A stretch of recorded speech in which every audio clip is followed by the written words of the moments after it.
The town of Los Gatos has called a special meeting of the council to consider only one item tonight. So we have a very abbreviated agenda. If you're curious, I'm in the council chambers with the Assistant Town Manager, Arne Andrews, and our Town Attorney, Rob Schultz. No one else is here, and we are making sure that we are providing appropriate distance, and we appreciate everyone's patience while we get through this together. So thank you very much to Los Gatos, and there's lots of opportunities to help, and there's lots of ways to find out how you can help. So with that, I'm going to ask for a roll call of the council who is joining us by phone. So Vice Mayor? Here. Councilwoman Sayak? Here. Councilman Rennie? I think we're still waiting on Councilman Rennie.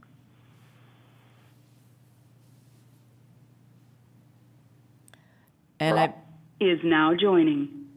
welcome Councilman Rennie. I'm doing a roll call. So Councilman Rennie? Here.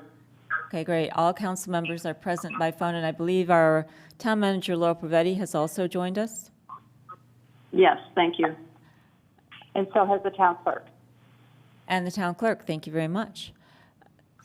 We have, as I said, we have only one item on tonight. I'm going to ask a question for a second. And so it is a consideration of an emergency ordinance that would both put a moratorium on residential evictions and also put a moratorium on the application of some state law deadlines that are difficult, if not impossible, to meet under current staffing requirements. And I'm going to ask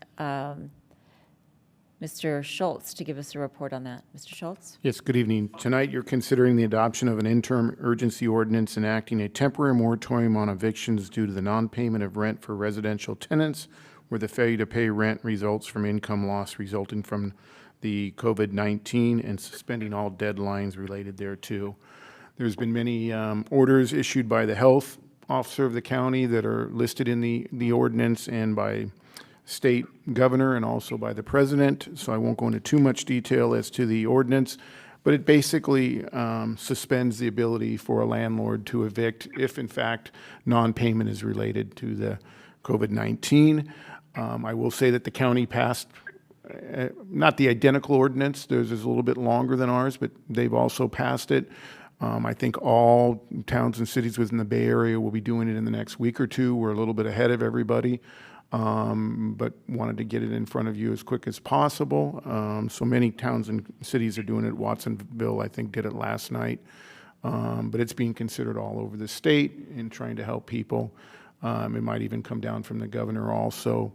In addition to that part of the ordinance, there's also, with regards to Permitting Streamlining Act, and with regards to CEQA, there's certain timelines which would also toll those timelines for the time being while the shelter in place is in place.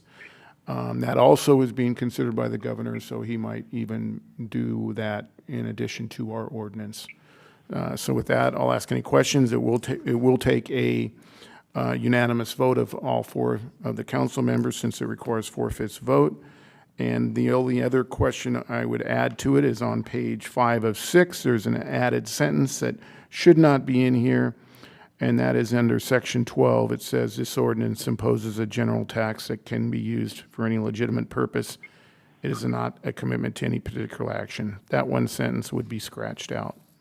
Okay, so that sentence regarding in section 12 would be deleted? Correct. Should this pass tonight? Correct.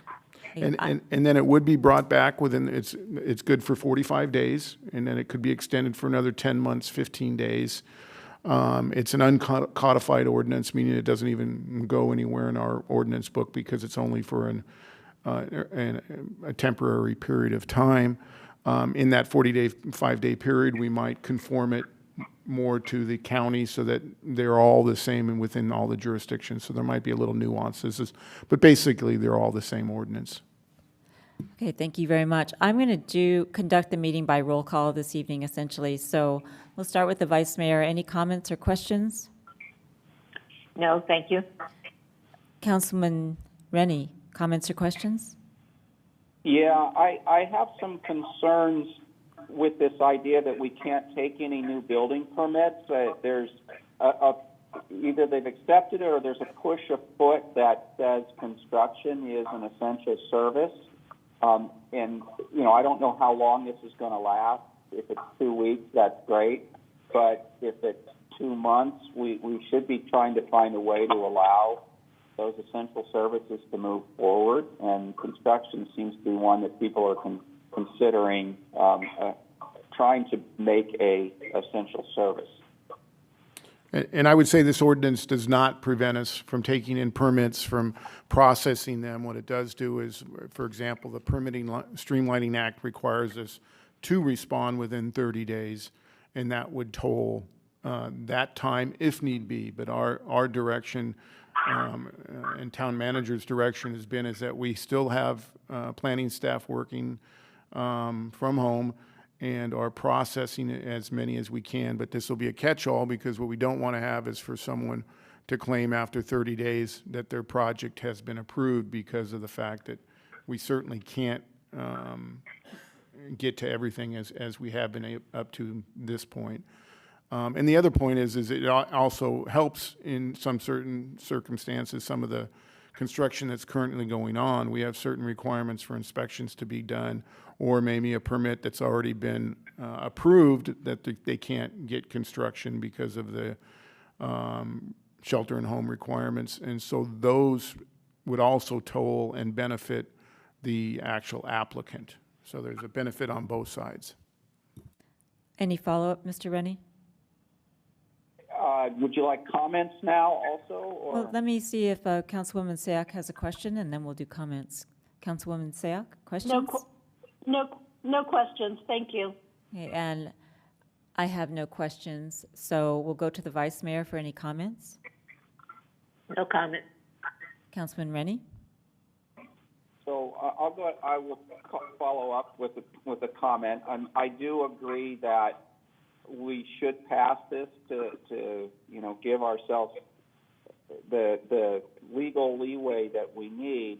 But I also would like to see us look for opportunities to allow this kind of work to move forward. Obviously, we want to do it in a way that's safe to our employees.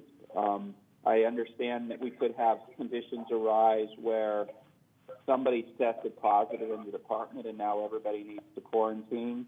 So that definitely can have big effects. But I want to, for us to look for creative opportunities where we can do things safely and keep things moving. I don't want to just say we're closed for who knows how long kind of thing. So I will agree with this, just with the idea that, please look for ways to continue to service our community.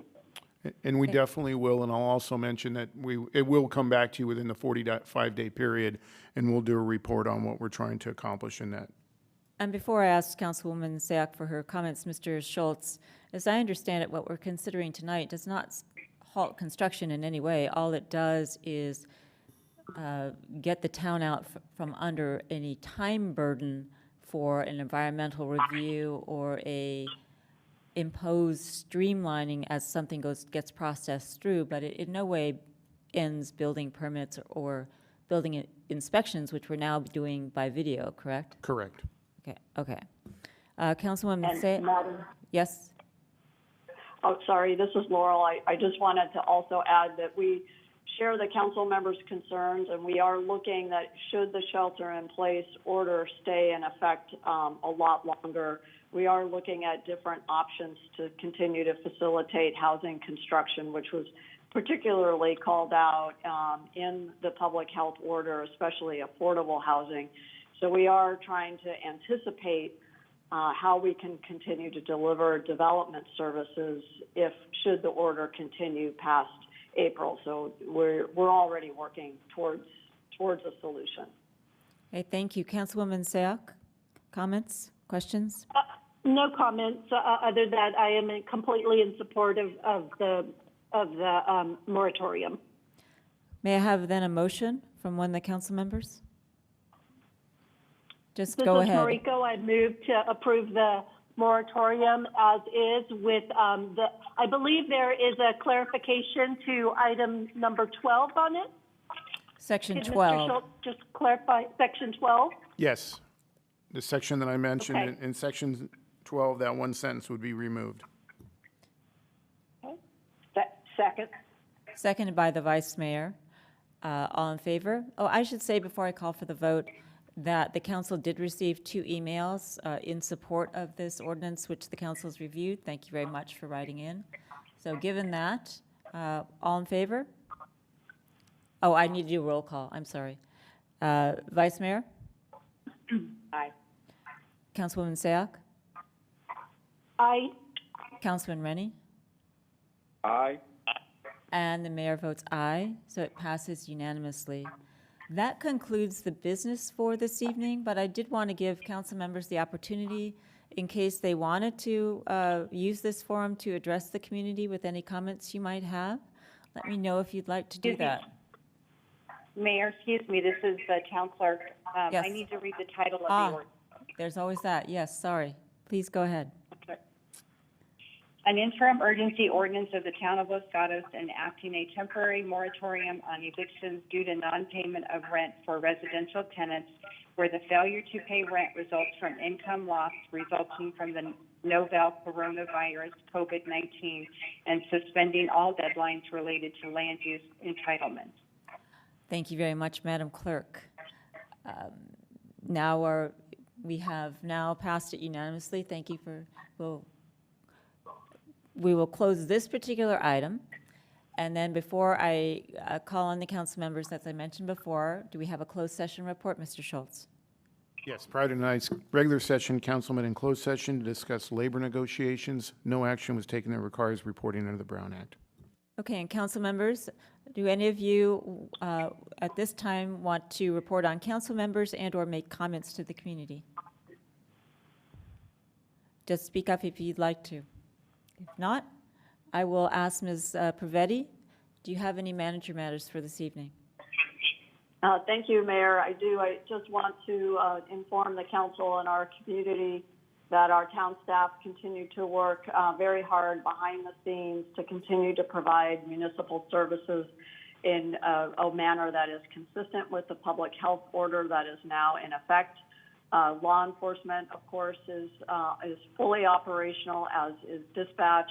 We've reduced our service in records in our police records department, but some services are still available. We have moved to doing video inspections, as noted earlier, for our building division, and staff does continue to work in a telecommute mode in order to keep applications processing. Library staff continue to be incredibly creative with Facebook Live story times twice a day, Monday through Friday, as well as posting on social media to continue to engage our community. The town does have a dedicated COVID-19 website that's accessible from the front page of our website, and it's a place where residents can go to check on the availability of town services, get updates regarding how they can volunteer and donate within our local community, as well as stay informed with new public health notices. And we will continue to keep the council apprised as the situation continues to evolve. Thank you. Thank you very much, Ms. Pravetti. And before I close the meeting, thank you to all council members for making yourselves available tonight. And as Ms. Pravetti said, if any of you are watching tonight, the town has worked hard to provide good, up-to-date information regarding any health order or regarding essential businesses, what can be done, what can't be done. There's a link on the website to the county health department where you can actually ask a question about what can be done and what can't be done, and they will try to answer it, and they update that website daily. So please look at all those things. Please stay healthy, and we hopefully will see you back here in full force very soon. But keep safe, be well, and good night. Good night.